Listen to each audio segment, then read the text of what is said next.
Welcome to DENtalks, an intimate conversation with others to give you inspiration on your own journey. This is Tal, and today I had the pleasure of chatting with Jon Paul Crimi, sober coach, DEN Breathwork guide, and former actor fitness model.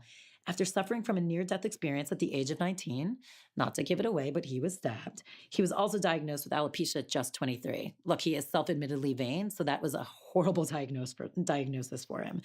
He was in a dark place, and unfortunately for him, he did turn towards substances to cope. I think a lot of people can relate to that.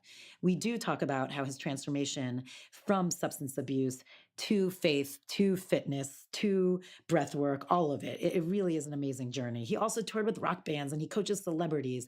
He is obsessed with breath work. He will tell you why it is good for you, what it is, and why you should incorporate into your daily life. He also talks about how you can learn to like yourself, a process that was difficult for him, and how to define your success through helping others. He's raw, he's crass, he curses, yet he is a healer, and he hates that term. But make sure you stay tuned for his personal practice at the end of the podcast, where he's going to share an exercise in conscious breathing for relaxation.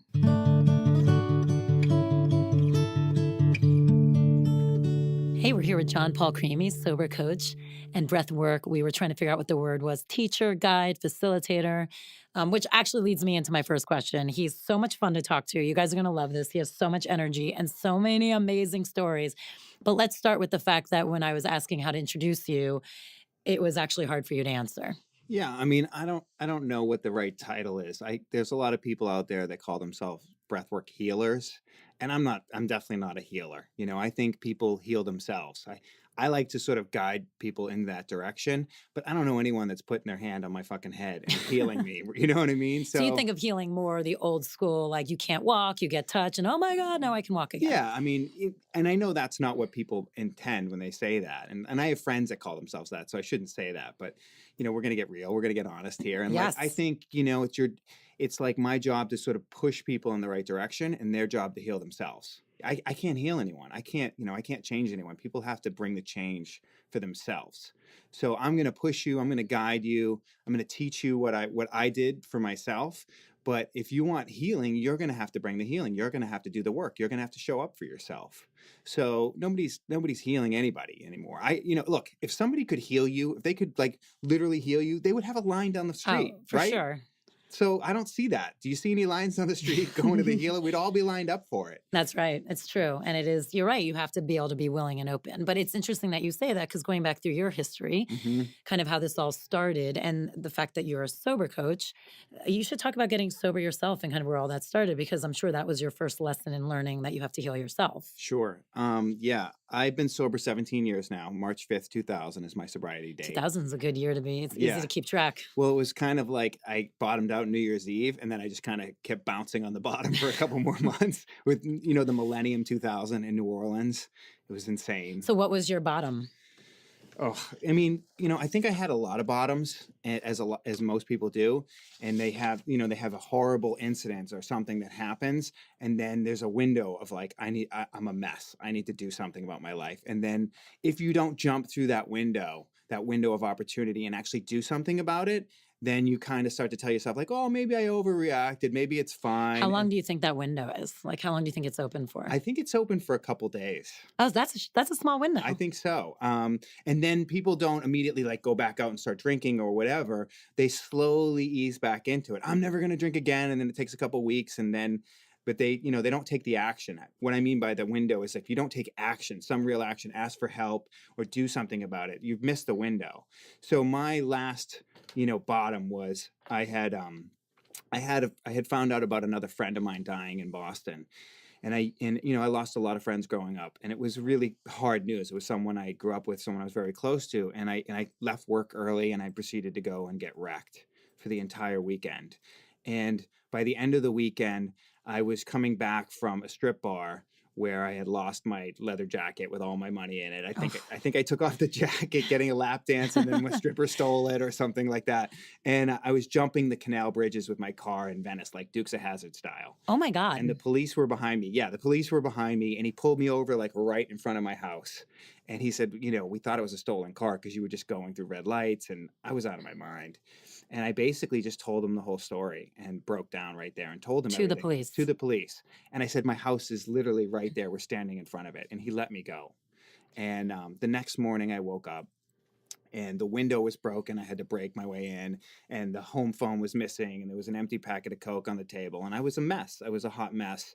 And my stripper roommate at the time was like, you're a mess. And I was just like, I love that coming from the stripper. yeah. And she's like, you're a mess. You're a total mess. And I was just like crying, like, you're right, I am a mess, you know. And I was like, what do I do? You know, stripper roommate, like, tell me what to do with my life. And she was like, you need to like go to AA, go to 12-step or whatever.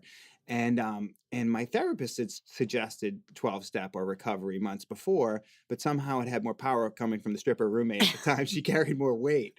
So, Well, more real for you, probably. yeah. I mean, look, it was just the right moment. And I had tried to get sober on my own before that. I was literally. What does that mean? Just going cold turkey? Yeah, like I'd get like a month without drinking. And in that month, it was like a spring that was inside of me that would just get tighter and tighter. And I would get more and more uncomfortable. And I would find a reason to drink, or there'd be no reason to drink. I would still go out with my friends who drank and try and hang out with them and not drink, which is crazy. So hard. It's impossible, you know? And so eventually someone would stick a drink in my hand and I would drink it, you know? And so I had no, as they say, no mental defense against the first drink. And so, you know, if you hang around barbershops, you're going to get a haircut. Right. So yeah, that's what happened. So not you per se. No, not me. I'm hairless. So, I mean, that's part of the bottom. You know, I was, at the time I was an aspiring actor. I put myself through method acting school and a fitness model. And I was all about my looks. I was all about the outsides. And I got this thing called alopecia areata, which is sudden hair loss and patches. I had all these bald patches on my head and my eyebrows. And I was like penciling them in and penciling in the patches. And I'd go to auditions and the casting. And you never thought about just shaving it? Not at the time. No, I was 23, 24 years old, and it was brutal. I mean, I was getting these cortisone shots in my eyebrows, like literally like 50 in each eyebrow and in my head, and taking prednisone, which is a catabolic steroid. So it makes you bloated and fat. It's the opposite of what bodybuilders take, right? And I was a trainer at Gold's Gym. So I'm like this fat, bloated trainer, like trying to be an actor, you know, and I'd go to auditions and the casting director's like, something's off about you, like looking at me. It was horrible. And all that you were doing all of this because you were just fighting your looks. Like you were terrified to lose what you thought was everything. Yes. My whole self-worth. It's embarrassing to say, but it's my truth. My self-worth. Look, we live in LA. There's a lot of that going around. So it's an honest conversation. Totally. My self-esteem, my self-worth was all wrapped up in my looks, all of my outsides. And so if that's your base, if that's what you believe about yourself, if your job is your self-esteem and your self-worth, if your relationship, whatever, and that gets stripped away, and it forces you to a place of like, I was either going to stick a gun in my mouth and kill myself, or I was going to have to change something. And I was taking all these Vicodin because I couldn't hit, the shots were so painful. And then I just started eating them every day, all day, to deal with the emotional pain, because I had no tools to deal with this thing that was happening to me. So basically the Vicodin and the booze bottomed me out. And then I got sober. And in sobriety, I decided to get off the prednisone, to get off the cortisone shots, and all my hair just went like, just literally in like a 2-month span. Like, so in early sobriety, I lost all my hair, my eyebrows, everything.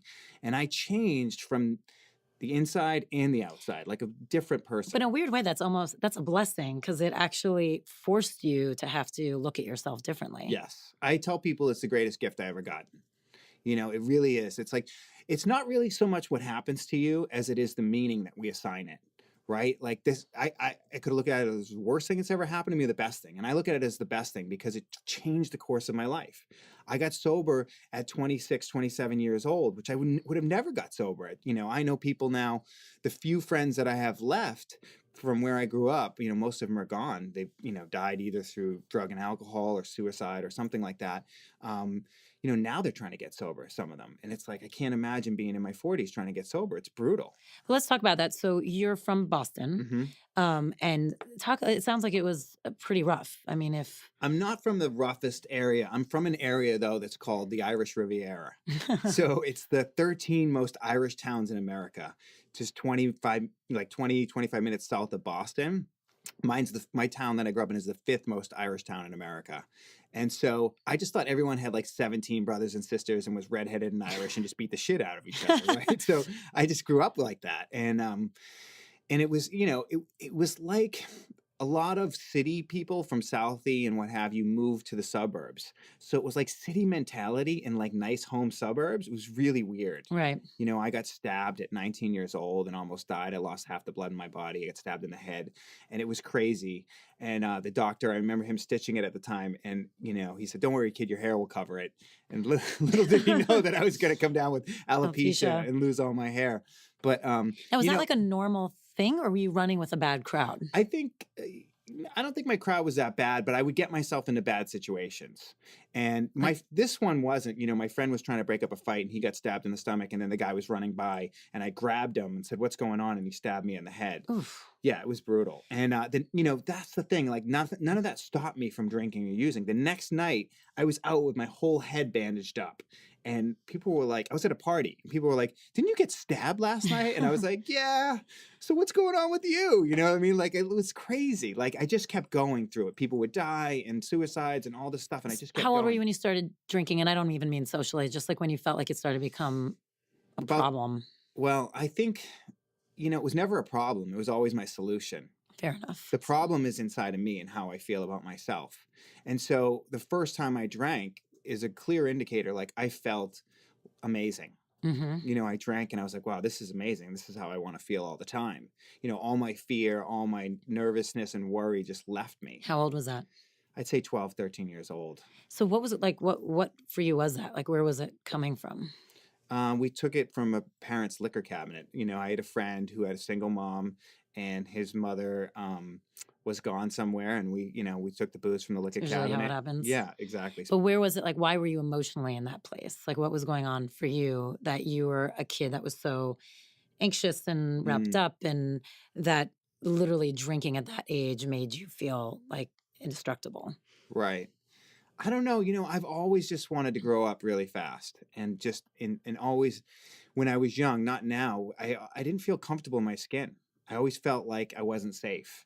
And because I felt like I wasn't safe, these things kept happening. I know this now. These things kept happening to affirm to me that I'm not safe in the world, like getting stabbed, like getting jumped, like getting, like, all these horrible things kept happening to me. So there's this belief that I'm not safe in the world, and that and then I have to keep making that true. I have to keep making that right.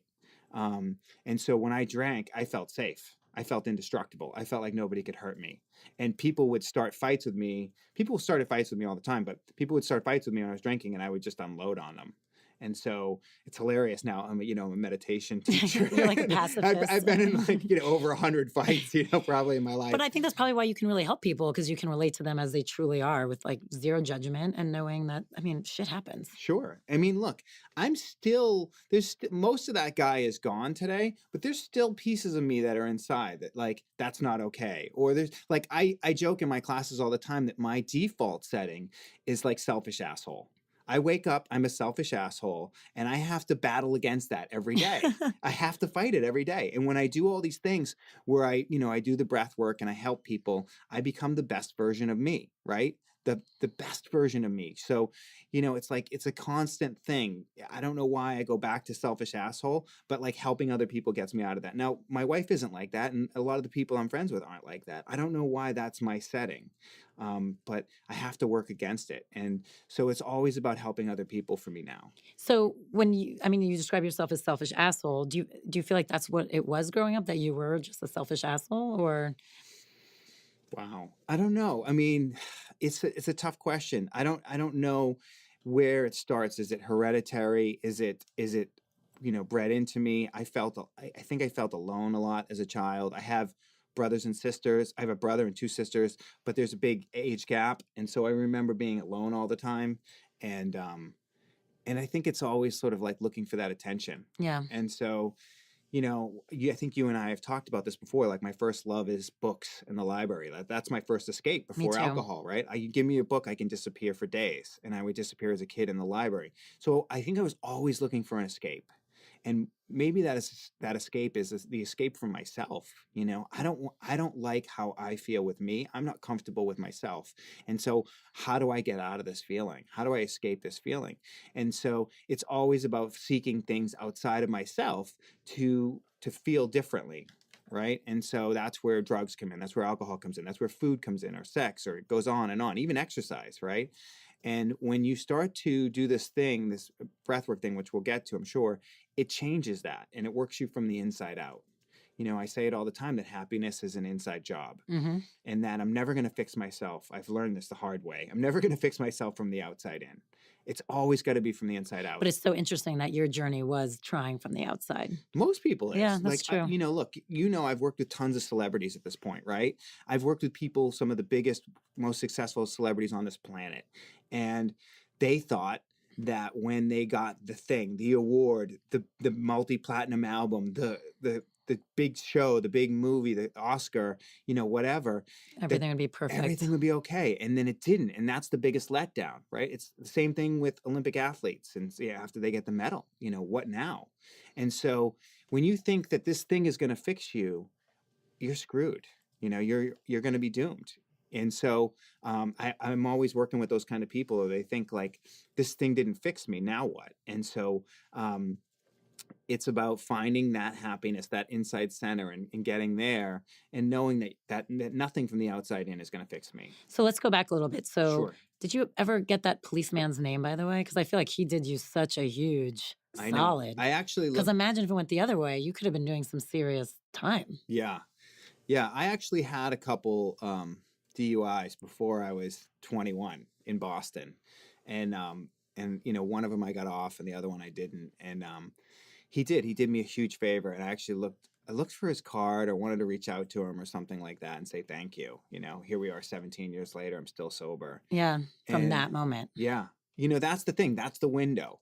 You know, your whole life, people think it's like you have to work up to this big change and then it takes all this time. It's like, no, it's in a moment. It's a decision. You know, it's one moment and it's something that happens. And then from that thing that happens, you make a decision and then you stick with it and you change the course of the life. I mean, that's how this whole breathwork thing started too. And it's so fascinating that you made that decision. And you said you've lost friends before, but there was something about this moment with your stripper roommate telling you to go to 12 steps that actually made you do it. Yes. Are you still friends with her, I hope? I'm friends with her on Facebook. Okay, good. But I mean, it's a big moment. She was part of a really big change for you. She was, yeah. So tell me then, what was it about either 12-step program or about your healing then that started to really change you or affect you? So once I went into recovery, I just dove into like self-help. You know, I started doing all of it. You know, whenever I do it. Like you get addicted. I overdo it. I overdo everything. So I started doing like The Power of Now and The Seed of the Soul and all these different books. And you know, it was just I just dove in. I dove into everything. You know, I didn't believe any of that stuff was going to work for me. But I did it anyways. And that's, you know, that's what faith is, right? Yep. You know, I don't think this thing is going to work, but I don't know how to stay sober on my own. I don't know how to run my life on my own. It takes a tremendous amount of conflict, you know, especially for a man to be like, I don't know how to run my life. And I'm going to take direction from some stranger that I don't even know who's going to tell me how to run my life and tell me what to do. And I'm just going to do it. And even though I don't believe a lot of it, I'm going to do it anyways. So whether that conflict is internal, you hate yourself and you hate the way you feel, or external, like you've lost your business, you've lost your wife, you've lost everything, it doesn't matter. What matters is the actions that you take. And if you can step up and do something about it. And yeah, and stepping up to the unknown is difficult for most people. It is, yeah. And that's where everything is. That's where everything you want is. It's on the other side of the unknown. It's on the other side of your comfort zone. Everything you want in life is going to be hard. And you're going to have to step through the unknown and discomfort. And so, you know, if that's the challenge that, you know, I get with people all the time. I'm like, what do you want? And like, you have to walk through your fear because your brain doesn't want you to do anything. Your brain wants you to stay home on the couch and eat ice cream and not watch Netflix. At least my brain does. Yeah. It doesn't want me to do anything. Those are some good nights too. Yes. And there's nothing wrong with that. But everything else I want is on the other side of that. Yeah. It's not doing that, you know. You know, everybody wants to be successful. So, I mean, it really is like it's walking the fire. Yeah. It's like the metaphorical walk the fire. Absolutely. Look, everybody wants to be successful, whether that's successful in a happy relationship or successful in your business or your career, or whatever you want. But they're not, you know, are you willing to do the work? Because to be successful in a relationship, you have to have some uncomfortable conversations, right? If you want a great relationship, you're going to have difficult conversations. If you want great sex, you're going to have have an uncomfortable conversation. Right? And so how bad do you want it? If you want a successful business, you're going to have to work hard. You know, there's this speaker that I like, Eric Thomas is his name. And he says, everybody wants to be a beast until it's time to do what beasts do. And beasts get up at 4 a.m. It's so true. I have this conversation with people all the time. I'm like, things don't magically happen. I mean, Yeah, and I know a lot of what we all do in this world is, manifestation and intention. That's only like a small part of it. You have to then do the work. do the work to take your faith to move it forward. 100%. It doesn't hand it to you, but it's interesting. So you feel like what you were learning is it's like the tools of switching the fear a little bit, the tools of learning how to step forward into the unknown versus someone just handing you sobriety, basically. That and showing up. Showing up is the hardest part. You know, like I don't want to go do this thing. I show up anyways. I don't want to go to the gym. I show up anyways. I don't want to go meditate. I don't want to go do breath work. I show up anyways. My head doesn't want me to show up. That's hard. Yeah, but it's about having smart feet, as they say, right? Forget about what I your love head that. forget about what your head says. Just get your feet out the door. You know, if I listen to my head, there's this woman, God, I wish I could remember her name. She says, you got to do the countdown in the morning, 5, 4, 3, 2, 1, and jump out of bed when the alarm goes off. You know, because if you sit there and you wait and you hesitate more than 5 seconds, you don't do it. So you gotta, And it's so true. The longer you wait, even if you eventually get out, you've already changed the tone of how you're starting your day. right. You're already like, ugh, it's Right. so much. Yeah, that's so interesting. And if you jump out of bed and you attack the day, your whole day goes differently. you just My need day smart is different. feet. Yeah, my day is different when I get up and I show up for myself. My day is different when I get up and I do breath work than the days that I don't. I'm a better everything. I'm a better father. I'm a better husband. I'm a better, teacher, worker, friend. Everything is better. And do you do breath work daily for you? I did for the first year. The first year that I found it, I did it every single day. And now I do it a couple times a week. But I also have a float tank, which we'll probably dive into. Amazing. Yeah. And so I meditate in the float tank. You too. own a float tank? I own a float tank. Yeah. Incredible. We are definitely going to get there. Okay. But just staying on the path. So you got sober. Mhm. How did you lead? I mean, so at this point, I mean, we kind of touched on it. You were a trainer, Yes. obviously an aspiring actor, but you were making money by being a trainer, correct? Yes, and a you personal were trainer. right, and you were doing like really well in that. That was Yeah. actually a successful career for you. I had a personal training business in Gold's Gym in Venice, California, the mecca of bodybuilding. I mean, yeah, I call it the mecca of narcissism, but it's called the mecca of bodybuilding. probably a little bit of both. Yeah. So I had this personal training business in there. I think I was the smallest trainer in the gym, which is, everyone's massive in there. And I had some great clients, some celebrity clients. And when I got sober, my business actually took off. In fact, the funny thing is I was working for the gym and I had a personal training business on the side. And I was like a week and a half sober and I was fighting with everyone I worked with. And I went, you know what? I'm going to surrender today. Like whatever God's will or the universe's will is, I'm going to just go along with it. I'm tired of fighting with everyone and everything. And I came into work and they fired me. And I was like, what do you mean? You can't fire me. Like, I'm the best sales guy here. I'm the sales manager. Like, nobody wants to work with you. You're too angry. I had headbutted a coworker. Oh, God. Yeah. And he had it coming, but I love this. And they have it on video, which was terrible. Like, they played the video back. Oh, God, you could find that. It's going to be somewhere in someone's Facebook feed soon. Oh, my God. So, yeah, so they fired me, but they let me stay and train my clients, which was amazing. And I went in, it just, it was a gift. Everything was a gift. Like that getting fired was a gift because I didn't know, I was miserable there. And then my personal training business just took off. And then I would, hear people sharing about traveling all around the world. I was like, I don't know how I'm going to do that. Like I'm a personal trainer now. How am I going to travel? And then one of my clients, this big movie producer, he's an amazing guy. He said, you just book the trip and then everything works itself out. And I was like, I don't know about that. And he booked the trip for me. He bought me a trip to Costa Rica, an adventure trip. Amazing guy. This guy, John Landau, is the great, produced Avatar and Titanic, one of the biggest movie producers of all time. And he really taught me a lot with that. You book the trip and everything will work itself out. John's an amazing man. And so, he also taught me that busy people get stuff done faster. That's also true. Yeah. And so, you call someone like that, biggest movie producer in the world, and you think he's not going to get back to you for weeks. He gets back to you 20 minutes later. Busy people get things off their plate right away. Yeah. So he taught me a lot. And so after that, I ended up touring with a bunch of rock bands, like punk rock bands. What happened was I started helping people in sobriety get sober. And I got really good at it for some reason. Now, did you start first as like a sponsor, or how did it start? This is a funny story. So you can't, in 12-step, you sponsor people. I don't even know if I'm supposed to be talking about this, but I'm doing it now. So we're going forward.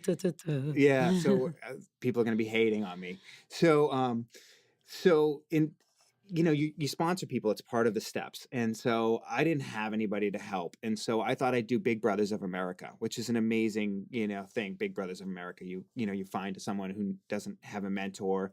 And, I went through the whole process. It was this amazing process.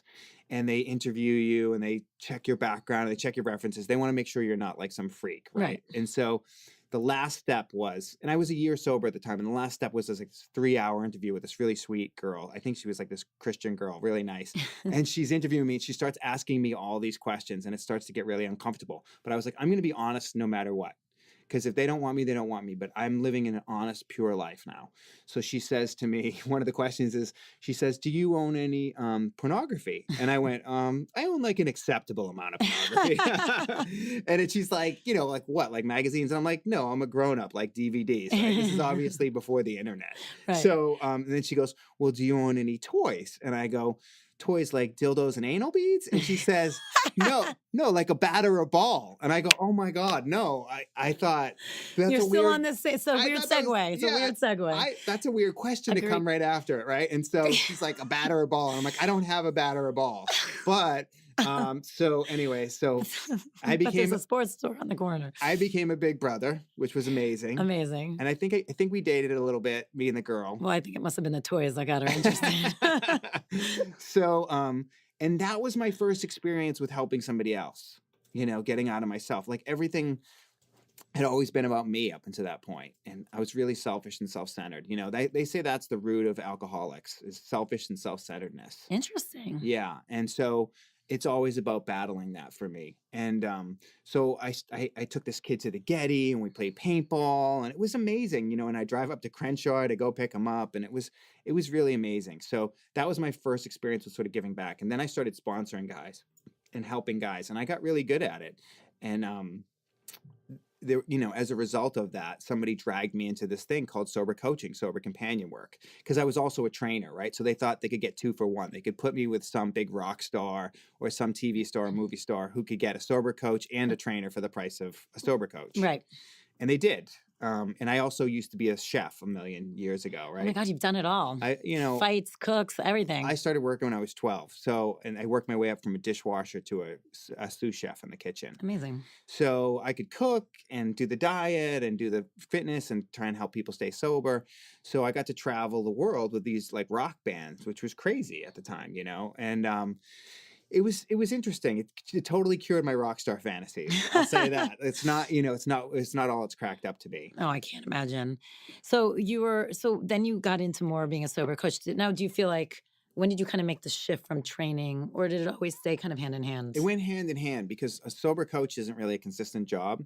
And so what would happen is I would be training a bunch of clients, and then they'd call me and they'd be like, hey, do you want to go work with this person on this movie for, 4 weeks or 8 weeks or whatever? Or do you want to go on tour with this band? And I'd say, sure. And my clients were all cool with it. And I'd disappear for 8 weeks and then come back and start my training business up again. So I was able to do both for a long stretch. I did about 15 years of training and sober coaching. What's the hardest thing about being a sober coach? What's the most frustrating? I could imagine it's a very frustrating job. Yeah. As well as rewarding, clearly. Yeah. But what's the most frustrating part of it? I would say the most frustrating part of it is that some people don't want the help. It's hard. If they want, you've got all these tools. Like I felt like I have all these tools to give. I would be sitting in someone's house in Hollywood Hills, and they would be just in the room, and they wouldn't even leave the room. And I'm sitting there making a fortune, like doing nothing, eating cheese and crackers, and like watching Netflix all day long, sitting by an infinity pool, looking over the whole city. You're a babysitter. And people would kill for that job to make $1,000 a day doing that. And yet I was feeling like this is so wasted. My talents, everything I have to share, what I want to share with the world is just being wasted here right now. Now, talking about the window, is that hard for you then to know, like, do you watch on the outside then when people have missed their window? Yes. And you wish you could throw them into the window, but Yes. you can't, right? I mean, that's everything you said. You can't. So. I want to grab a hold of them and drag them kicking and screaming into it. And it breaks my heart. It literally breaks my heart because people die. I've watched so many people die from this thing. And you can't make somebody get it. That's the most frustrating thing. And you lose people. because they're just not ready or they don't want to do the work. And it's heartbreaking. It's a heartbreaking world. Now, is staying sober something you feel like you grapple with literally every day? Do you still No, think about it, or are you so no. removed from it at this point? It's your lifestyle. I feel like I don't think I'm removed from it. I'm aware, I still every once in a while check in with my friends, and, I still connect to that community, that 12-step community, because I feel like that's the basis of everything. But I don't want to drink. There's nothing in my life right now that a drink is going to improve. It's like, it can be like whack-a-mole though. It can move to other areas. It can move to ice cream. It can move to like Right. sex, or you know what I mean? Other It's areas. addiction, yeah. Yeah. And if you have to continue to grow. So, you have to continue to grow spiritually or in some way. Otherwise, people just put it into something else. So talk about how, let's now move to breath work, which is Okay. what you're so amazing at and clearly love doing and have affected so many people. But how did you go from, it sounds like you were in a really good place, like good things were happening to you. What made you even go to that next level then of breath work? I wasn't in a good place. We'll talk about that. Yeah. So I was actually 12 years sober, and I was really frustrated with my life. I was trying to be a screenwriter. I had pursued screenwriting for about 10 years maybe. And I had a screenplay stolen from me and made into a movie. Oof. It was so painful. And literally I watched it like go up on billboards and buses and everything. And it was my script. And it was just one of the most excruciating things I've ever experienced. And then at the time as well, I was in a development deal with a big, huge production company, one of the biggest in the world. And then that whole thing fell apart. And I was just heartbroken. And I had to go back to work, like training people. And, and I was bitter. I had helped all these people get sober and helped all these people along the way. And I watched all their dreams come true. And I watched them get like rich and famous in front of me. I felt like the Forrest Gump of helping people. And I was bitter. And I was like, where is mine? Where is mine? And I was with a good friend of mine that I was training, this guy Matthew Perry, who we're both friends with, right? So Matthew's cool with me telling the story. And so it's a crazy story. So Matthew and I are at the Kings game in 2012 Stanley Cup. They're about to win the Stanley Cup for the first time. It's history. And there's a VIP room underneath the Staples Center. And it's a small little room, and we go in this room in between periods to get away from everybody. And it's filled with every celebrity in Los Angeles. I mean, you name it, like Vince Vaughn and Will Ferrell. The whole room is packed with celebrities and me. And then in walks Tony Robbins. And I'm like, holy shit, it's Tony Robbins. And Matthew goes, really? That's who you're excited about in here right now? Like all these people in here and you're excited about Tony Robbins. And I'm like, yeah, he's amazing. He's helped so many people. I've read all his stuff. And he goes, well, go tell him. I go, no, people bug the shit out of you. I don't want to be that guy to him. And he goes, no, just tell him you love what he does. And I chickened out. And he walked by, and then later I was walking back through the tunnel, and he was on his phone, and he looked up at me, and I think he knew. He said, hey, how's it going? And I said, okay, I never do this. I know everybody says that because I've seen this before, but I actually don't. And I'm a big fan, and I love what you do. And he shook my hand, and he asked me my name, and he invited me to his seminar in the next month. And he said, I would love it if you'd be my personal VIP guest to my seminar next month. Wow. And I was like, are you shitting me? And he said, no, here's my secretary's information. And he gave me a gift. And I went to this seminar, and I was angry at the time. I was bitter. And he did a bunch of different stuff. And he did this one thing that I do in my class where he had us pull these moments in our heart, right? Find a moment of gratitude, find a moment of this, find a future moment. And it just cracked my heart wide open. I get emotional just talking about it right now. That was your moment. Yeah. And tears just streamed down my face. And I realized that my gift was just helping people. And that's what I'm here to do. That's what I'm supposed to do on this planet, is just help as many people as I can change their lives. And there was a moment in there where we did a future moment, and I saw two kids. I saw a little girl and a younger boy, and I never wanted kids, and something shifted in there for me. And I came back from this thing, and my wife was like, you look like a different person. And we went walking, and I was silent, and I'm never silent. She's like, who are you? What's happened to you? Like, I was quiet for like a week. And then I said, I think I want to have kids. And she's like, what is going on? And so I decided I want to have kids, and I made this decision. And right after that, a couple people said to me, they said, you need to go do breath work. People who didn't know each other. And I'm like, what's breath work? So I went to this place that's not there anymore. And I laid down on the floor, and I did this weird breathing thing to music, which is what breath work is. And through your mouth. And I thought it was weird. I thought the room was weird. I was in a room full of hippies. I'm from the East Coast. It was fucking painful for me, You're a Boston dude who got in a lot of fights and got stabbed. Yeah, I'm in a room full of hippies talking about whatever. And even after being in 12 step, it was like, this is weird. So I had this experience. I laid down and I breathed, and all the anger, all the resentment, all the sadness, everything I had felt left me. And I was filled with gratitude and love and all these beautiful things. And it felt as real to me as like I would be angry on the 405 freeway. It was undeniable. The experience was undeniable. And so I went home and my wife's like, you look like a different person. Like you look like a different person.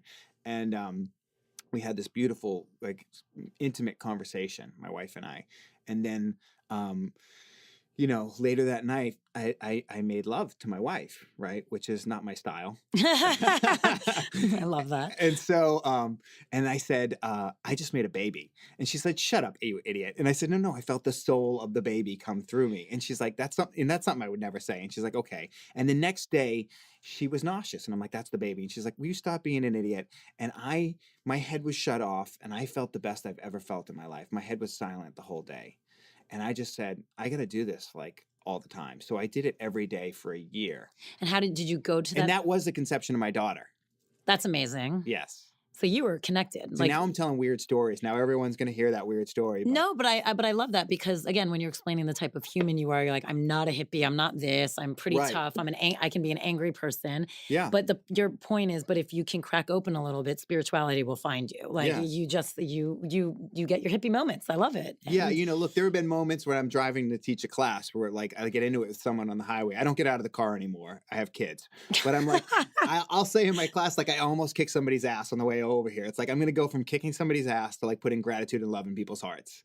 And so, it's like, it's weird, I don't. But you're you. And I always find the more you are you, like if you pretended not to be that person, I don't think you'd be doing well in breath work. Well, yeah, there's a lot of people out there, and this is a bit of an asshole thing to say, but I don't. Why stop now? Yeah. I see people come in and I think they present this image of what they think a teacher is supposed to be, a breathwork or a meditation teacher is supposed to be. And they come in and they have this voice and some people have an amazing silky voice that really helps you meditate. And other people, I'm like, whose voice is that? Why are you doing that voice? Like, right. It changes completely. Yeah. And they're like, oh, everybody, Mercury's in retrograde right now. I'm sure everybody's going through. I'm like, Mercury is not, whatever. That's not your problem. Take responsibility for your life. Oh, that's so funny. Say that. Like Mercury, don't blame it on Mercury in retrograde. Your shit is messed up because you have created that. And you have to learn not to blame the other things. Yeah. And that it's okay sometimes to have shit fucked up. Yeah. I can't stand when people say everything happens for a reason. I'm like, sometimes that reason is that you aren't taking responsibility for your life. I agree with that. Yeah. So thank you. So I started doing. But you could say by doing that, like you said, the fear you keep getting stabbed and you keep getting hit until you finally make the change. Yeah, you know what I mean? So in a weird way, it's like, it's your own shit, but it's like finding you. So things are happening for a reason until it finally like hits you hard enough. That's true. Until you make the unconscious conscious, it's going to keep repeating itself. Right. So I had to clear all that stuff out and start to be aware of it and make it conscious, and it was life-changing. I started doing this breath work every day, sometimes on my own, sometimes on classes I'd go to. And my wife is like, I don't know what you're doing, but keep doing it. Because I was like a calmer, kinder, gentler soul. All the anger, everything was just gone. And it was like all this stuff was just leaving me. And it just connected me to the best version of me. Physically, mentally, spiritually, emotionally. It just made me become the best, strongest version of myself. And it still does to this day, if I start to get off the beam a little bit, I'm not like, it's not like you do the work and then you're enlightened. Perfect. Yeah. Right. You've got to keep doing the work. And so if I start to get off the beam and I lay down and I breathe, it brings me right back to where I need to go. And I get there faster and easier now. And I don't wait as long to get to where I need to be, And you probably feel, you know yourself better now, so you can feel it probably instantly when you're slightly heading towards anger, I'm sure. Yeah, well, I'm sure you can catch yourself faster. I have a lot of sounding boards. You know what I mean? I have kids and a wife and students and all these people, and I can hear myself with them. And it's like, how am I being? How patient, how kind, how loving, how generous am I right now? It's interesting. I was talking about that with someone earlier, how when someone is a reflection of you, how fast you make changes. Like it's different than staring at yourself in a mirror, but when you're actually when you have, like you said, you have kids and you feel like they're your sounding board and they see what you're doing, and students and a wife, it definitely makes you make changes faster. Yeah. Yeah. You can't, I don't think I can show up as the teacher, as the husband, as the father. I'm trying to lead by example, right? What example do I want to set? And so, um, everything I say, everything I do, people are watching. And so I want to live my life, even if they're not watching, I want to be the best guy that I can be, you know? Oh, that was very sweet. How so when did you start incorporating that into kind of like your sober coaching? Is that where it first started, where you first started Yeah. kind of teaching it? Well, so I was doing it just for myself, and I wasn't even telling anybody I was doing it. I was kind of embarrassed I was going about to it. say, it was for you. I could see how that would be embarrassing. Yeah, and it's funny. I was a little embarrassed about it, and then I was doing it every day for a year. But people noticed the change in me, and then I started taking some teacher trainings and learning from people. And I would sit through these teacher trainings, and they were like way out there, like way hippie. People sharing that they're an alien, and I'm like, look, that person just said they're an alien. No one even blinked in the room. We're just gonna go along with that. You know what I mean? Like we're not gonna even fucking acknowledge that. And so I sat through some painful shit. I feel like now I'm the interpreter for people. Like I get a lot of people to my classes that are sort of mainstream East Coast people who are like, what happens is women come to my class and then they go, okay, my husband or my boyfriend Has to do this, will right? totally get you and like totally relate to you. So I get all these people who would never normally do breath work or any kind of meditation or practice. Well, like you like said, that. you make it mainstream and you take the preciousness out of it. I think so. I think I'm just trying to be as honest and as real as I can, you know. I don't want to be a guru or be put on a pedestal or anything like that. I mean, I make mistakes every day. I'm doing the best I can. And when you put somebody up there, when like this goes back to what we've started with the healer, when you put them up as a healer, as a guru, and you put them above everyone else, it's like they it's too much pressure or there's too much power and they start abusing that Well, power. that's what I was going to ask you when you mentioned it. It is interesting. I mean, even in this world of spirituality and wellness, there is a God complex that can happen. Yeah. And I've so, seen some massive egos out there. I kind of feel like my job is just to be a guide. And what I mean by that is I'm like, we're hiking on a trail and the trail is life. And I'm like 25 feet ahead of you. And I'm like, no, look out for that rock. Look out for that briar bush. No, look out. There's a rattlesnake there. No, that's not the love of your life. It's a rattlesnake. No, don't get the rattlesnake's name tattooed on your neck. Nope. Don't have a baby with the rattlesnake. You don't even know the rattlesnake. Okay. Now you've done it. So like, and so I'm just trying to be the best guide that I can. And, it's up to people if they're going to make those choices or not. absolutely. Do you feel that, I mean, so like back to what we were saying before, that's probably the most frustrating part is watching people make choices that are probably not the best for them, but they have to do it. Yeah, it's painful. Some people will really take the direction and take the advice, and I'll watch their life just blossom in front of me. And other people will just keep making the mistakes, and I'll watch them make the mistakes. And the hardest part for me is to love them no matter what. That's a huge lesson. Yeah. So how do you, through breath work, and you should talk a little bit more about kind of what that is for people who've never done it before. Sure. Do you feel like you see a shift immediately with people when you're Yes. teaching this? So breath work, the amazing thing about breath work, as opposed to other things. So like I've done other stuff. Like I tried to drive down to the Buddhist Center in Long Beach years ago when there was no meditation studios out there and sit there with this guy who was like the Dalai Lama of, California. And it was painful. Like I'd sit on the pillow and I'd be like, oh my God, my back hurts. Oh my God, how long is this going to go for? Oh my God, my back hurts. Oh my God. That was like my first mantra. Like my Right. back Oh my hurts. God, my back hurts. Yeah. So I tried it all. I tried all the different stuff. And it was just hard for me or it didn't work for me. It made me feel like a failure at something else. And then I went in and I did breath work. And basically breath work, it sounds really simple, but you lay on the floor and, someone shows you how the technique, which is, there's a bunch of different ways you can do it. The way I do it is a breath into the mouth. It's all done in and out through the mouth, the active portion, into the belly, right? Most of us aren't breathing in our belly. Most of us are breathing really shallow in our upper chest. And when we don't, or we're holding our breath, you have a pattern. I hold my breath all the time. Yeah, you have a pattern when you get angry. You have a pattern for depression of breathing. So if we can understand and recognize our patterns and break out of them, we can start to change our moods. But you're holding your breath because you don't want to feel something. You don't want to say something. So You're supposed to be breathing through your nose. The best way to breathe is in through your nose, down into your belly, right? And you take a couple breaths like that in through your nose and down through and into your belly. It will start to shift your mood and you'll start to relax a little bit. This breathwork thing is something different. It's special. You breathe through your mouth. And I think this is the only time you really should be breathing through your mouth unless you're exercising like really hard. And so you breathe through your mouth. You take a big breath into your belly and then another one into your chest. So 2 breaths in and then 1 breath out. And it sounds really simple. Like, how is this going to change hard, your though. life? It's intense. Yeah, it's intense. It's in a good way, though. And it's a little bit of work, right? It's a lot of work. Yeah, but you're definitely working for it. Yeah, it's a little bit like a workout, but you're laying on the floor. Like you've done something tougher in your life than laying on the floor and breathing. And you do a great like soundtrack that I feel like is really helpful. Like yeah, I put some motivating music in there, and I shout over the music, Tony Robbins style. It's great. I think that's what makes me different from some breathwork teachers. Like the former trainer in me is pushing people, you know, because we need to be pushed. You know, we're just not going to show up and work that hard for ourselves. We need somebody to help us. It's like you said, how do you step into the unknown? Sometimes you need to be pushed. You're never going to like, you know, even if you're a personal trainer, even if you love working out, you're never going to push yourself as hard as somebody else can push you. For sure. So that's the same in breath work. So I push people harder than they would push themselves, and I get them to breathe in this way.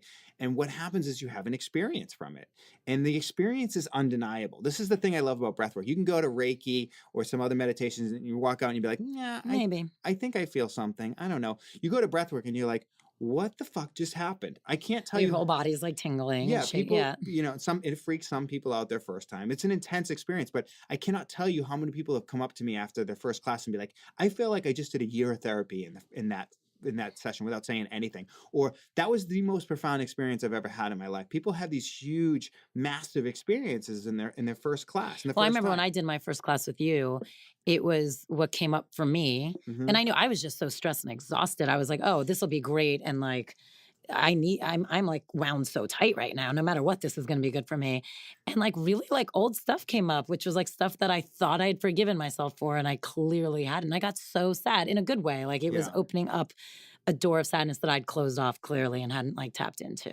I'm so glad you said that. So here's the thing. We all have stuff. We all have stuff like that we push down inside of us. Some of us don't even remember or don't even know why it's there. Maybe some jerk pushed you off the monkey bars when you're on the playground with your kid. Right. Maybe it's not your stuff. Maybe it's your parents' stuff. Maybe their parents were Holocaust survivors and it gets passed down through the DNA. There's scientific evidence to that now. That stuff is passed down through DNA. So I'm not making that up like some hippie shit in the circle that I heard. That's real scientific. What about the aliens? They've done studies. I don't know. They might show up, but they've done scientific, you know, studies with mice and with worms where they do stuff to them, and then 14 generations later, it's still showing up.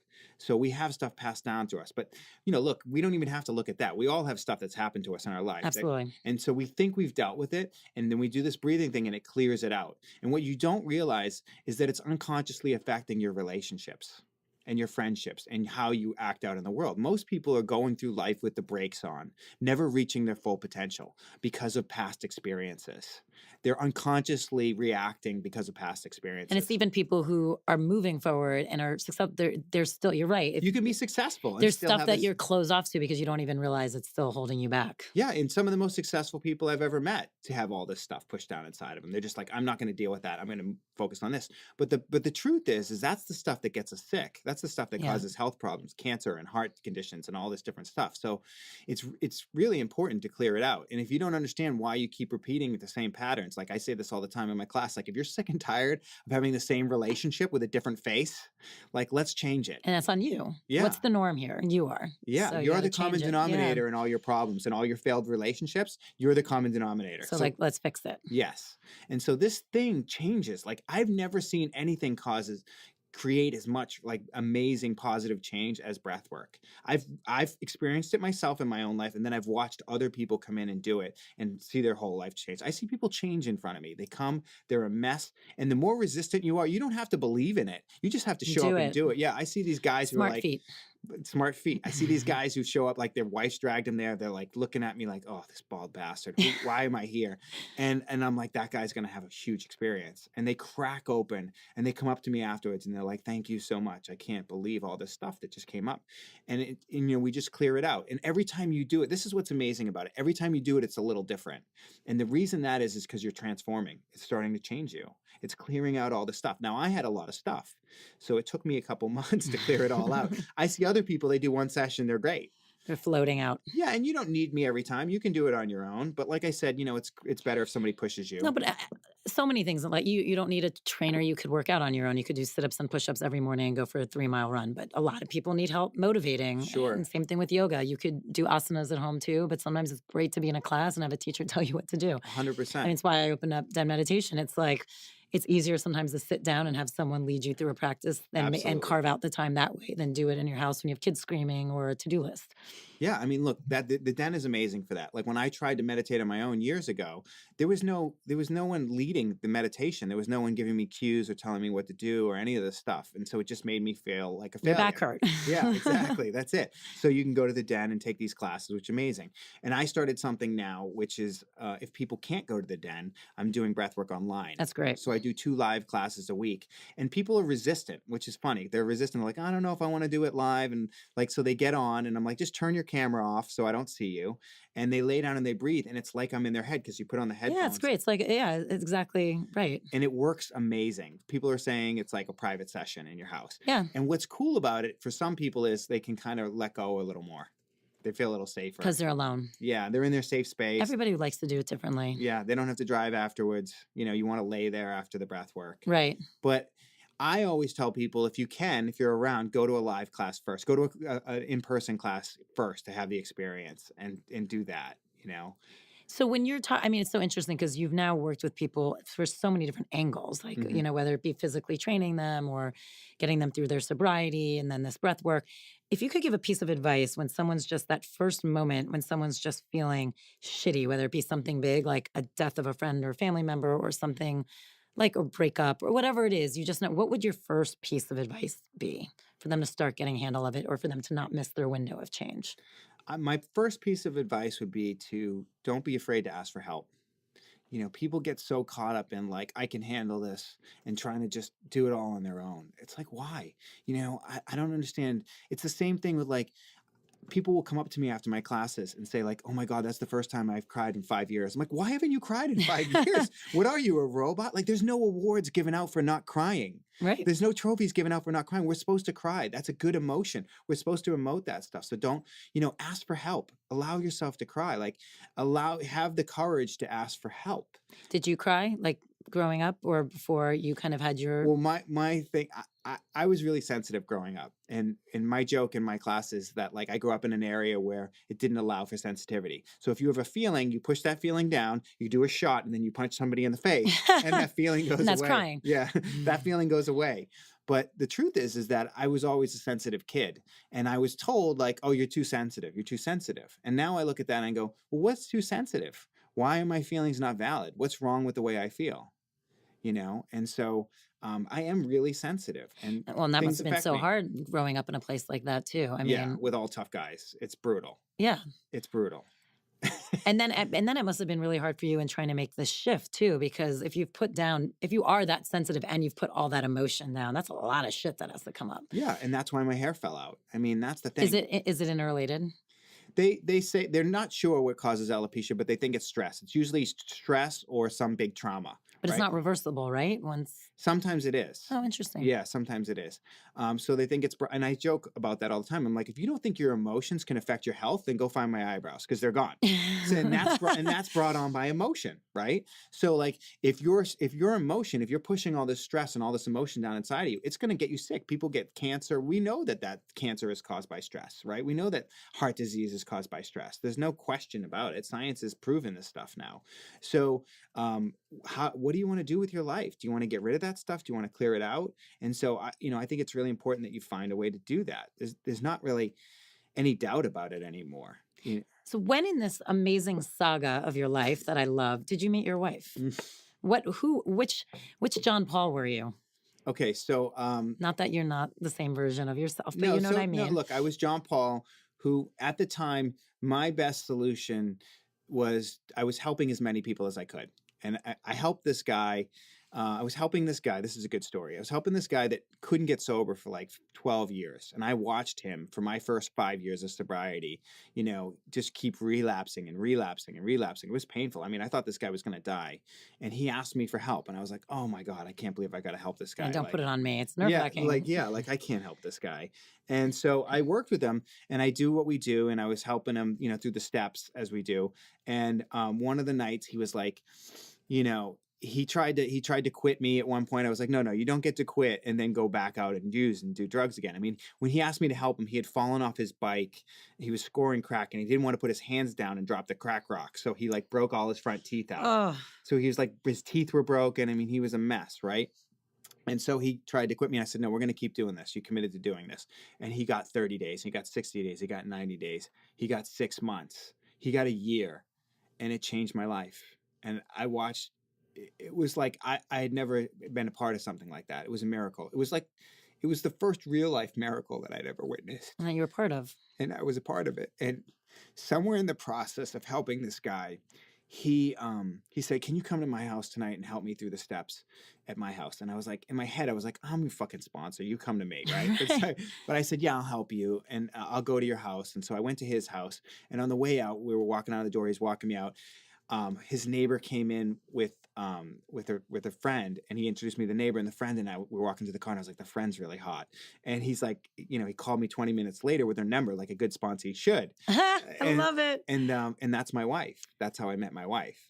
And I share that story, and people are like, oh, and I'm like, look, the moral of the story isn't like, help somebody and you're going to get this hot wife, and everybody's shocked that my wife is so hot. They're like, oh, your wife's really hot. I'm like, look, I lost my eyebrows. I didn't lose my game. So the moral of the story is like, get out of yourself, and help somebody else. And let's see what is put in front of you. Like, because when I do what I want to do, it's just sit home and watch Netflix and eat ice cream. Like nothing is going to come into my life. I have to get out of myself. I have to move out of my comfort zone in order for my life to change. Everything I want is on the other side of my comfort zone. Right? For sure. Mine too. And it does take work, and people don't realize that. Like you actually have to work for it. So your wife came when you were already helping people. So you were sober. So she missed kind of that roller coaster. Yes. But it was pre-breath work. Yes. So she caught you. So you were clearly angry still and stuff because she caught you in that being disappointed phase too. Yes. I wasn't totally angry at that point yet because I had a bunch of things going on. I had things happening. So I was in a good phase. I was helping a lot of people and I had things happening. There was potential for a lot of deals working, right? And we met and we dated a little bit. And then she said, I think I'm going to move back to Vancouver. And I was like, huh. She's like, I don't know if you want to keep dating or not. I'm like, keep going to the movies and hooking up? Yeah, of course I want to keep doing that. Why wouldn't I want to keep doing that till you leave, right? So she was about to leave and I said, hey, I think there's something here. I think you should stay. And she said, no, I don't feel it. And she left. She left. Wait, she left? She left. And I was like, ouch, okay, and so she went back to Vancouver and I proceeded to date a bunch of hot, crazy women. And then and we kept in touch and we stayed friends. And then eventually she decided to move back to Los Angeles and we started dating again. And the timing was just off. She wasn't over a past relationship. I needed to date more hot, crazy women. And so, timing is a big part of this whole thing. And so we started dating again and we dated and went out for like a year and we never had a fight, I don't think, in that whole year. And I was like, I think I could really be with this person, like it was the first person. I almost missed it because there was no drama there. I was so used to the drama that it was like we would like set a date, we'd go out to dinner, we'd have fun, great time, but we'd have and then it would be like, okay, good to see you, and there was no drama, there was no like hot sex and then like crazy drama fighting, it makes you feel like that's not what it's right. You're like, it's the wrong thing. Yeah, it's not. There's nothing. So how did you not miss it? I think I was ready to recognize that like what I had done up to that point was not working. I always tell people, it's hilarious to me now. People come to me for relationship advice. I do a lot of coaching besides the breath work, right? And so there's a lot of people that come to me for relationship advice. And it's funny because my saying about relationships was it's not love until somebody files a restraining order. But and because I had this girlfriend that like literally punch me in the face while I was driving the car. Oh And my God. and my buddy's like, "You're gonna get back together with that girl?" I'm like, "She's 110 pounds. How hard can she hit?" You know. And so I I want to know what talk that about fight was about. I talk about this in like the relationship workshops that I do at the Den. People crack up. And so and it's crazy what we'll put up with, right? It's crazy what we allow. Like we allow what we think we're worth. You know, and that's really this breathwork thing, and all this work is about self-love. We allow people to treat us how we treat ourselves. And so if you're going to allow someone to treat you that way, then that's a lack of love for yourself. Right. And so this work is all about self-love. It's all about self-care and taking care of yourself. And you hear that all the time, like, oh, you need better self-care. You need more self-love. And like, okay, great. I need But more how? self-love. How do I do that? Yeah. And how you do that is you come and you lay down and you breathe and you clear out this stuff and you show up for yourself. That's how you love yourself. But it's nice that's like real tools, because that is a problem. I think you're right. Everyone comes back with these notions of like, believe in yourself, put Yeah, out there's the right great intention, sayings. but it's like how, why, There's how? so many great sayings out there, but people think that you're just going to turn inward and there's going to be this spark of love and joy for yourself inside yourself. And that's just not the human experience. It's No. not there. You have to do the work. And it feels silly at first. It feels Also, there's uncomfortable. layers you have to get through before you see that Yeah. loving spark. It's uncomfortable. It's not easy, you know, but if you actually show up and you actually do the work on yourself, then there is this version of your life where you really do love yourself. It's beautiful. Gotta see how sensitive You are I sensitive. know, I I'm love so it. sensitive. See, I can't But it's so talk about sweet. this But at stuff. least now you can express it, because Yeah, I'm that fine with touches it. people. It's so I'm- great. I'm fine with it. Like, I don't care if I cry in a room full of 500 I'm a people. crier too. I don't care. I don't care what people think about me. I know who I am today. I know I'm a good person. And so it's taken me so long to get here and be comfortable with myself and not give a shit what people think about me. Isn't And it so I'm not so- going to back off from it now. Isn't I've it done the the best work. feeling knowing who you are? It's like it's you try and explain that to people, like as flawed as you can be, just accepting that is relief. Yes. I mean, look, I do Brazilian jiu-jitsu 4 times a week. And so I love to get a hold of somebody and choke the living shit out of them until they pass out or until they But tap. that's part of who you are too. And then I love to go to teach a class and show somebody how to put gratitude and love in their heart. I have both sides. And that's okay, and you and can. I've embraced that. But that's why you are a great teacher, because I think that's what's confusing for people in this world of self-improvement and self-love is I think everyone thinks it has to look a certain way or Yeah. feel a certain way. Yeah. And that's where you get sidetracked and like you don't 100%. kind of People don't stay the let course. people see the flaws. They don't want them to see the ugly side. The flaws are what make us interesting. Otherwise, we're all the same person and boring. That's right. That's right. People admire the great people like the Oprah Winfreys and the Michael Jordans and the Muhammad Alis, the people that stand out. But then everyone tries to fit in. Like, why do you try to fit in when you're admiring all these people that stand out? Or then they just try and copy them because they paved a new path versus Right. what's my path? Who am Right. Who am I? What trail can I blaze? Right. What makes me unique? You know, what makes me unique is that, I say the truth. I don't give a shit what people think about me. Sometimes I say really stupid, embarrassing things, I don't care. I'm not the greatest guy in the world, but I'm doing the best I can. I'm trying to get a little better every day. Pretty great. Oh, thank you. You've done amazing things for people and for yourself and for your family, and you do amazing things for people every single day. That's huge. And again, I think the fact that you have more reality to you of like who you are actually is even better and more helpful for people.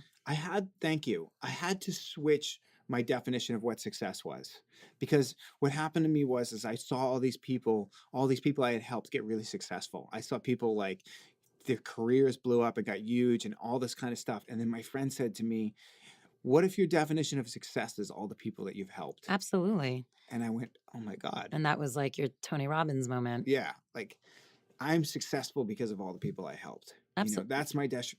And look, of and you've success. worked with enough people like that where sometimes that quote unquote success actually sometimes breeds unhappiness, or doesn't at least mask the unhappiness, we should say. I've seen it 100%. I have a lot of the outside stuff that people would deem successful. I have a very happy marriage and 2 businesses and 2 children and a house and all this kind of stuff. So all those outside measures, sure, I'm successful at now, but that's not what's important. What's important is that I'm fulfilled, because, people are chasing this happiness illusion, right? And happiness comes and happiness goes, but fulfillment is what's really important. Fulfillment is what you want to go after. Fulfillment is what you want to seek. And I'm filled up by helping other people. And so as long as I keep on that, I'm on the right track. But that's such an interesting point. I think a really good point to make for them, because the fact that you just said happiness comes and happiness goes, but fulfillment stays.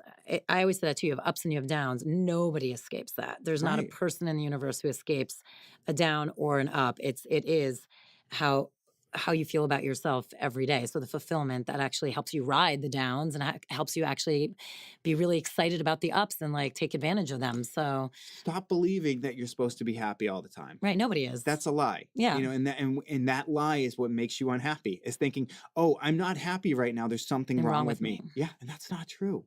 You know, I had a moment when I went through a breakup at like 3 years of sobriety. It was really painful. I love this woman. We lived together, and it was so painful. And I was sober. It was my first real relationship. And she Was this moved. your first sober breakup? Yes, first sober Yeah, it's breakup. We lived together for almost 3 years. She moved out. It was so painful, and I had never felt that kind of pain sober. And I reached out to a friend, and he suggested this book by Pema Chodron, which is called When Things Fall Apart. amazing book. Amazing, right? And then he said to me, "What are you feeling?" And I said, "I'm feeling sad. I'm feeling lonely. I'm feeling heartbroken." And he said, "Just go sit and feel that." So I sat on the pillow and I just felt lonely and sad. And I just allowed it, because my whole life, I didn't want to feel those feelings. I didn't want to allow it. That's why I drank. That's why I did drugs. It's because I didn't want to feel any of that stuff. And so I just allowed it. And what happened was it came out and it came through me. And I felt sad and I felt lonely for like, I don't know, 25 minutes. And then I was like, okay, I guess I'll go make a sandwich now. What do I do now? You know what I mean? Like, it just went through me. But the problem is we don't want to feel those feelings and we don't let them pass through us. So we do things like drink or use or eat or whatever to not feel them. And then they get stuck and they never get processed. And breathwork taps into that. Breathwork does that, and so it's a really beautiful thing when something comes up for me. My dog passed away, and I had to be the guy and handle everything, and it was so painful. And then It's hard. I was not dealing with it. Like, I wasn't feeling it. I wasn't, because I had to be the man for my kid. My daughter was upset, and my wife, and everyone. And then put him to sleep, and it was painful. And then I finally got to lay down and breathe. And I think I took 5 breaths, and I felt it. And I allowed it, and I processed that grief, and that sadness, and it just came out of me, and then I was good. It wasn't like I stuffed it down and didn't deal with it, and then it's coming out sideways in Starbucks when the asshole in front of you doesn't know what he wants to order. And he's screaming. He's screaming at him. He's like, "Dude, you've been in line for 25 minutes. You don't know what you want." Starbucks is the same all over the world. Come on. So, it comes out sideways if you don't deal with it. That's incredible. This has all been amazing, and I mean, I hope people are listening to this because I think there's some incredible advice on how to just like yourself more, like at the most simple thing. I mean, I think it's all great. You should absolutely come and try Jon Paul's breath work or do his live seminars that he's doing now. But first, I want to hit you with some 5 quick questions. Oh boy. No, just easy ones. Is this like James Lipton, the actor's studio? No. These are more just like resources that people can turn towards, which Okay. you mentioned a few already. So Okay, good. what is your daily practice now? My daily practice is I get out of bed, and I don't do this every day. I try to do it every day, but I'm not perfect. I try to get out of bed and go into my studio and breathe for at least 10 minutes, sometimes longer if I can. But breathe for 10 minutes into my belly and really connect to my breath, and then find gratitude. What am I grateful for? It's hard to be angry and frustrated and grateful at the same time. So I try to get into the things that I'm grateful for in my life. And then that's the first thing I do. That's great. Is there a spiritual book or a teacher that you would recommend? A spiritual book, one that I love, is called The Untethered Soul, The Journey Beyond Self by Michael Singer. It's an amazing book. It's one of the only books that I've ever read and then immediately started it over and read it again. And so I love that book, so I recommend that. Teachers, there's a lot of great teachers out there, but my thing about teachers is don't get caught up in one teacher. People get stuck under this teacher and they get like trapped. And I think that that's a mistake. I think there's a lot of people to learn from. And if you get stuck under one teacher in one way, you're really limiting yourself. Right. It's true. Yeah, you're right. Is there something, I mean, this is a loaded question for you. Is there something you wish you knew before you started kind of the spiritual journey for yourself? I just wish I started it earlier. You know, the first time I did breath work, I went, holy shit, like this is amazing. This has been here inside of me, available to me my whole life. Why didn't somebody show me this when I was 13? It could have saved me so much pain and agony, and everyone around me so much pain and agony too. You know, like I just wish I found it sooner. Okay, this is now Jon Paul's personal practice, where he's going to share an exercise in conscious breathing for relaxation. If you just take a moment and you just become aware of your breathing, like what are you doing? You know, are you tensing? Are you not fully breathing, which most of us aren't? So you can close your eyes and just take a deep breath in through your nose and put your hand on your belly. And I like to press against my belly and move my hand. So there's one of these things that I sort of discovered as a trainer. It's like when you put resistance against a muscle, the muscle activates and becomes aware. So in my classes, I'll sometimes go ahead and press on people's bellies because they don't know how to breathe into their belly their whole life.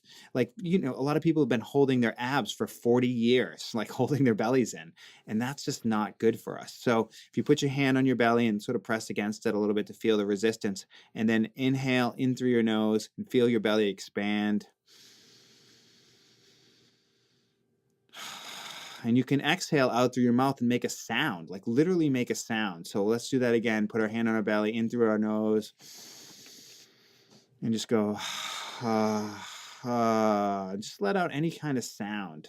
Just the sound of relief, the sound of relaxation, the sound of letting go. And sometimes when I'm stressed out, or when I'm having a hard day, or when I don't know what the right thing is to do, or when I want to get angry, I want to react, I'll just literally take a breath. I mean, there's a saying like stop and take a breath.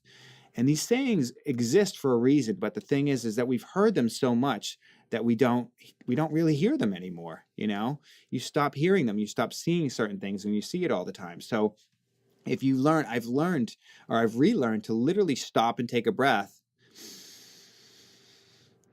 And when I want to like send a reactive email to somebody, right? Or when I want to snap back at my wife because I don't like something she just said because it bothered me in some way, because I'm in charge of my own feelings, right? So, we're in charge of ourselves. Nobody can make you feel anything. You're going to allow them to make you feel that way. So if I decide that I'm going to take responsibility for my feelings in my life, you know, for me, the most important tool that I've learned over the years is pause. Pause when agitated, right? Pause when somebody says something that bothers you. Pause when you read an email that you can't believe they just said that and you want to email back. If I can pause and take a couple deep breaths in through my nose and out through my mouth, or in and out through my nose. And this is not breath work. Breath work is all through the mouth. But this breathing through the nose into your belly can change it a lot. The pause will change your life. If you can pick up this tool, everything's a hack now. This life hack of the pause will literally change your life if you can start to learn to pause. But if you're reacting to everything out there in the world, what's going on inside of you that's making you react? So that's what you want to look at. That's what you want to clear. And my suggestion is for you is that you come into the Den and we do a breathwork class and we clear that stuff out. So thanks.